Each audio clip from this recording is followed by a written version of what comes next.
growing up in Ireland in the 60s was like something from an earlier century. Children were to be heard and not seen. And so my life looked ordinary enough from the outside.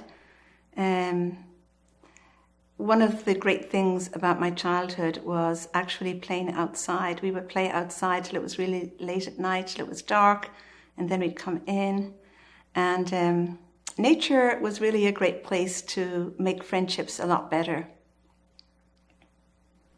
I used to make daisy chain necklaces for my granddad. And when I put them around his neck, he'd say, "Oh, that's a beautiful one." And you could just sense the love in his eyes. It all starts with the senses.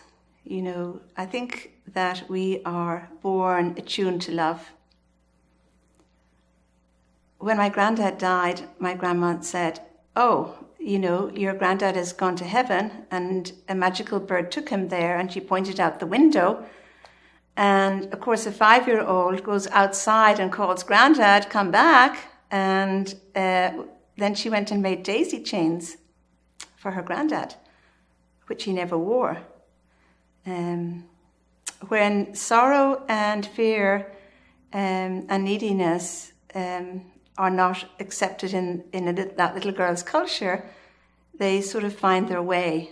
And she realized that when you love somebody and they're taken, you cry. And when you love somebody, you enjoy the moments that you spend with them. There's something in our spirit that can't be squelched. And I think nature is a doorway to our spirit. I used to go down to the very end of the garden. It was the quietest and stillest place in the whole world. There was a very old, gnarled apple tree there. And it had branches that was like a dome. And the roots were coming up through the ground. And I can see that little girl there in her yellow dress and blue cardigan and white buttons, sitting there in a chair made from the roots of that tree.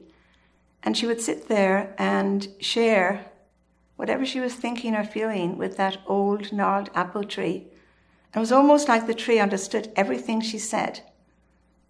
And the tree was a constant for her during her life there, growing up.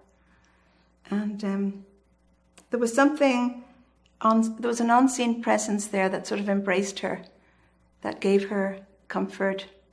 And she would sit there often and just watch the birds in the branches, wondering if the birds in the trees were friends. She would spend many hours there and would always feel better when she came away from that old gnarled apple tree. A person and a tree, there's something similar between both. The rings of a tree, they carry the markings of sorrow, the markings of joy, and the markings of fear. And just like a person, they carry the same markings within. The love of nature is transferable. I know when our two sons were born, we'd always look for a house with a tree in the garden. And when they were really young, we found this house with a huge tree in the middle of the garden. And there was something about the spirit of the trees. They give a certain energy of aliveness to the whole home. So we made a swing for the boys, and they'd always say, "Come on, Mom, come on, let's swing." And they'd climb to the very top of the tree. And sometimes I'd feel goosebumps, or, my heart would miss a beat. But they would climb up there, and that tree would just embrace them and hold them with just unconditional love. They spent many hours climbing those trees, and they'd often encourage me, "Come on, Mom, climb with us, climb with us." Even adults can learn how to climb on a tree.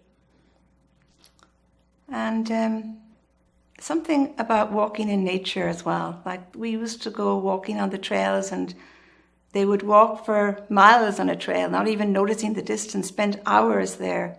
They'd find the greatest stick to play with. They'd go across logs,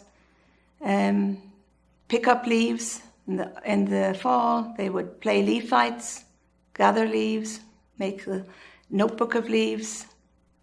And sometimes they'd sit really quietly and just notice the squirrels, would count them, would notice the difference between the squirrels, would listen to the bird song. If there was a ladybird on the pathway, they'd say, "Oh, little ladybird, don't get trampled on," and they'd move that ladybird over onto a flower or a fern. The care and attention they gave to those little animals and nature was just quite amazing and very heartwarming. So I think from all those years that have passed, now the boys are older, there's something about nature that is a spiritual practice. It opens, it sort of lets go my worries, or we can go walking in nature, get more in touch with our heart.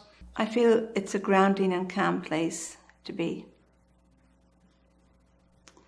So recently we were walking through a trail, and the trail divided into two. One was going straight, and the other was going up a ravine, up steps. And we decided to go up the steps. And as we were going up, something unexpected happened. There was two of the steps had broken, so we had to step over those two, climb over those two steps. And just as we were doing that, the trees came over our head, and they brushed our head, and then the sunlight came through the leaves, and it was almost like some kind of revelation happened. We'd been talking about the changes backwards and forwards, and we stopped talking, and it was almost like the three of us said yes to life. It was almost like a prayer. Some people may not call that a prayer, but walking in nature, having that conversation, it sort of opened up something within, a witnessing from creation to our whole journey on that walk. So I have a little poem that I've written, an ode to Gaia, an ode to nature. We are not alone. I hear it in your humming, that we can talk together. I perceive it in your being, allowing us to be. I sense it in your inner smile, bringing everything alive. The miracle of your branches reaching out, the light of love.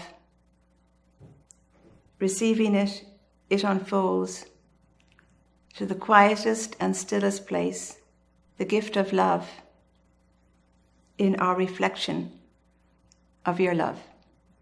Amen.